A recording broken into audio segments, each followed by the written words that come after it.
Have you ever looked at someone with $5 or $6 million and thought they have won the game? Retirement must be easy. Now, here's a surprising truth. I've seen people with over $5 million worry more about retirement than people with a fraction of that amount saved. Not because they don't have enough money, it's because they don't have a plan for turning that wealth into a lifetime of an integrated plan and dependable income. In fact, some of the biggest retirement mistakes happen after you've accumulated significant wealth. Because once you've won the accumulation game, the rules do start to change. So today, I'd like to walk you through 5 reasons why a $5.7 million portfolio can still create uncertainty and how an integrated retirement plan can help change everything. Now, one of these reasons alone could save you tens or even hundreds of thousands of dollars over your retirement. So stay with me.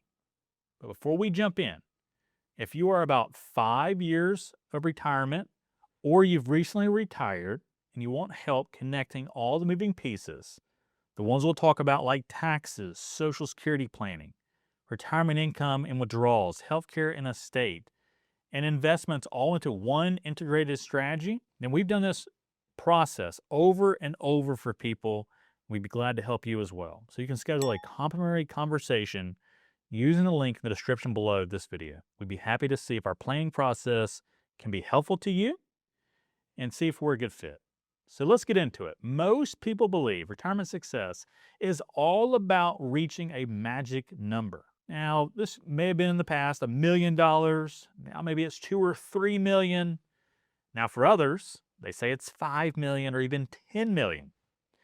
But here's the question that almost nobody asks.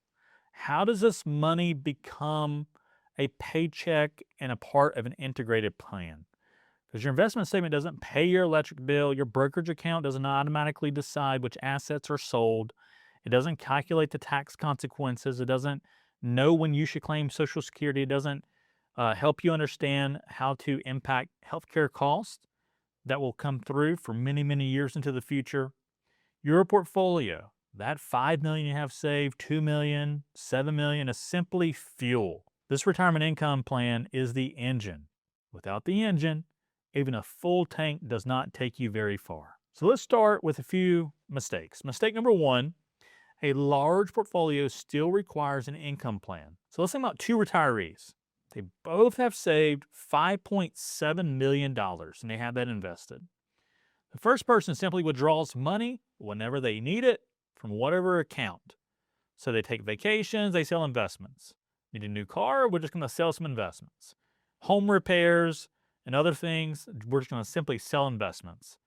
Now, the second person in this example has built a true retirement income strategy as a part of an integrated plan. So they know exactly where every dollar comes from. They have cash reserves that cover their short-term needs. They have taxable brokerage accounts that give them flexibility. The retirement accounts are coordinated with tax bracket planning strategies.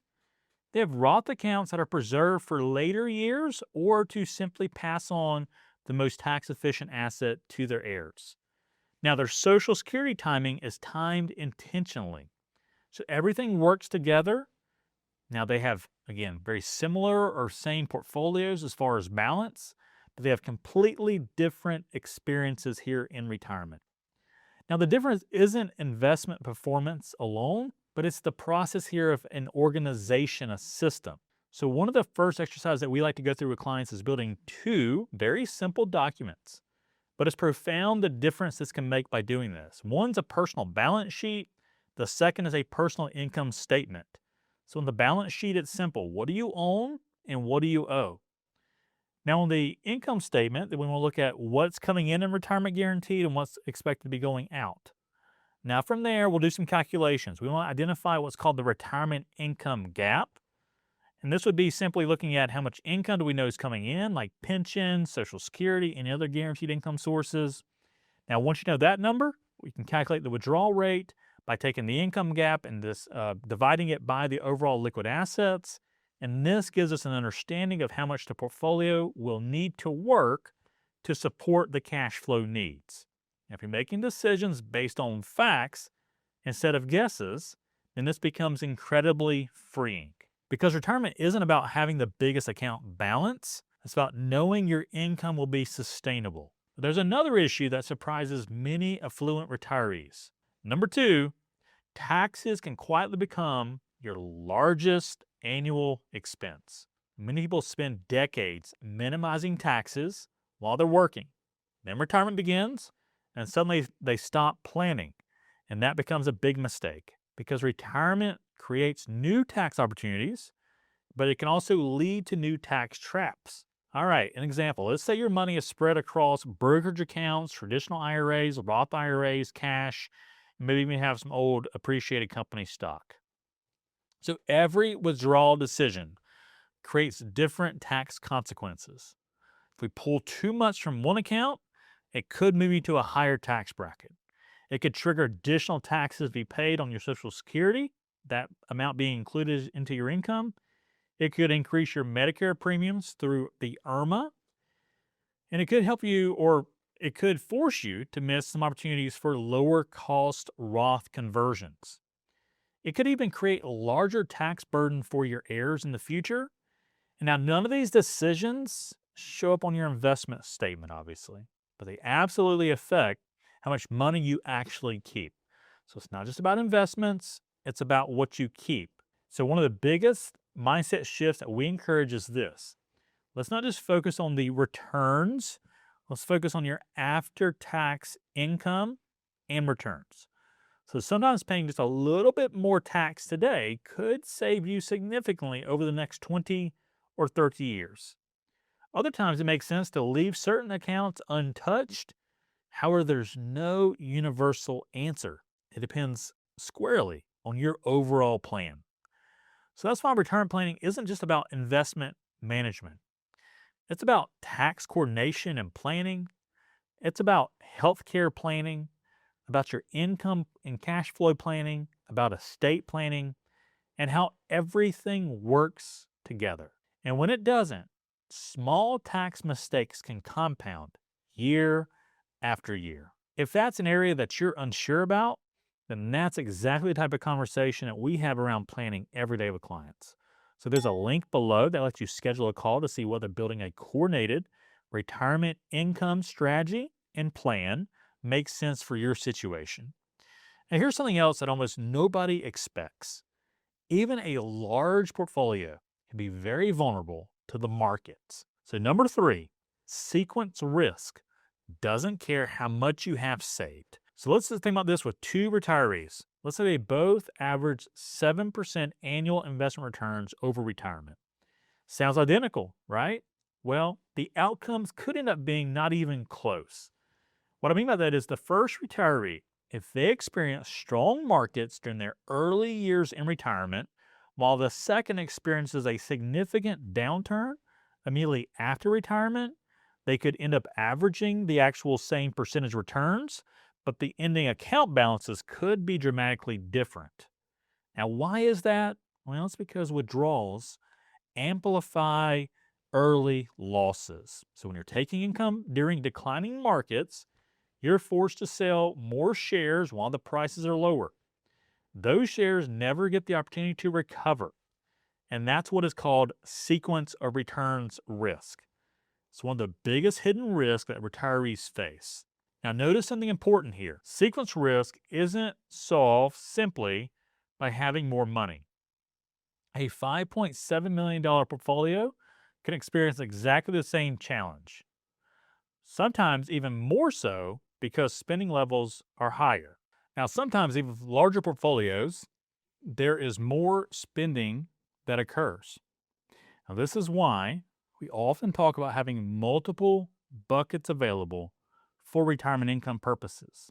That could be cash reserves, some taxable investments, and they're set aside to meet these needs of liquidity and cash flow during bad markets. You may also have tax-deferred investments, tax-free assets. So instead of selling whichever investment happens to be down, you end up with a lot of flexibility. And flexibility creates options. Options reduce pressure, and reducing pressure often leads to better long-term decisions. Because retirement investing isn't just about maximizing returns, it's about giving yourself the ability to stay disciplined when markets become emotional. And unfortunately, markets aren't the only thing that changes during retirement. Your life will absolutely change too. That's where many retirement plans begin to fall apart. So let's continue with reason number 4, because this one has very little to do with investment returns and everything to do with looking at things for you and your perspective and for your life. So, number 4, your spending will change more than you think. Many people assume that they'll spend the same throughout each year in retirement, maybe a little bit of an increase for inflation. In reality, that's rarely how things work out in retirement and throughout life. So, early retirement can be known as the go go years.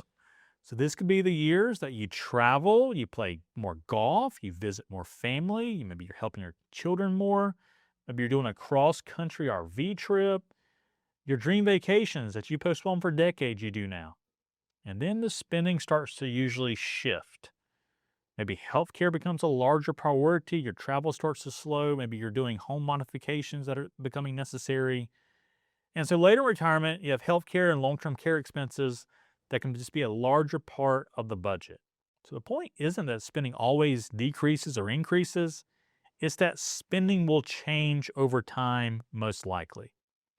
Your retirement income plan should be flexible enough to change with your needs. Now, one of the biggest mistakes that I see is someone creates a withdrawal strategy based on today's expenses without considering how will evolve over the next 25 or 30 years. Instead, we encourage clients to think about this in phases. What does retirement look like during the first 10 years? What changes during the next maybe period between year 10 and 20? What expenses could become less important? What new priorities could be emerging? And when your income strategy reflects your actual life instead of just a spreadsheet, retirement becomes much more enjoyable because you're giving yourself permission to spend on what matters most during this important season of your life. And you're protecting your future as best you can at the same time. There's one final reason why a large portfolio maybe still isn't enough. And this may be the most overlooked one of them all. So, number 5, retirement isn't just about money, it's about coordination and integrated approach to planning. And when most people first meet us, they often think they're coming in just for some portfolio or investment advice. By the end of the conversation, they'll realize investments are just one small piece of the overall retirement puzzle. I think about all the major decisions that retirement involves. Questions that we all ask, like when should we claim Social Security? Should we make Roth conversions? How much should we withdraw from our overall investment accounts, starting with maybe our taxable investments and then our retirement accounts? How could we reduce our lifetime income taxes? Will doing this or that impact our Medicare premiums? And should you reposition concentrated stock? And also look at beneficiary designations and your overall estate plan and if it aligns and how it aligns with the overall goals. There's other questions that we know we don't necessarily want to always think about, but we know will happen. So what happens if one of the spouses passes away? How much should you spend versus leaving to your children or charities? Each question affects something else. Claiming Social Security changes your withdrawal strategy. Your withdrawal strategy affects your taxes. Your taxes and income affect your Medicare and the costs related to that. Medicare decisions will affect overall spending needs and healthcare, and then spending affects withdrawals, and withdrawals impact your overall estate long term. So everything connects, and this is why we often describe retirement planning as just simply connecting dots. Because focusing on only one decision at a time can unintentionally create problems somewhere else. A great retirement plan isn't built from isolated recommendations. It's built from coordinated decisions. And that also creates more confidence. And that's where this can continue into the future in retirement of being confident of where these decisions came from. Not because every market prediction is to be correct, because every major decision is working towards the same overall objective. And that's exactly what we like to help clients do, to build integrated, retirement plans that combine investment management, retirement income planning, social security strategies, tax planning, healthcare considerations, and your estate planning all into one coordinated roadmap. The way that you don't have to wonder whether one decision is accidentally hurting another. Everything's aligned and everything is integrated. So as we circle back to where we started, the question was, is 5.7 million enough to retire? For many people, absolutely yes. But it could also be the wrong question. The better question could simply be this: can your assets reliably provide the cash flow and income that you need in the most tax efficient way possible, while also being flexible to adapt to life's inevitable changes? Because retirement isn't measured by the size of your portfolio, it's measured by your confidence in using it. Now, if you've accumulated significant savings, but you're still asking questions like, should I withdraw from this account or that account? When should I claim Social Security? I'm paying more in taxes than I should today or in the future. What will happen to my spouse financially? Are they protected if something happens to me? Then you're exactly the type of person that we work with. So if you would like a second opinion on your retirement strategy, please click the link in the description below and you can schedule a complimentary consultation with our team. We'll help you connect the dots across your investments, taxes, retirement income, social security planning, healthcare planning, and estate strategy so you can retire with confidence instead of uncertainty. If you found this video helpful, please be sure and subscribe because every week we share practical retirement planning strategies designed to specifically help people approaching and living in retirement. So thanks for watching, and I'll see you in the next video.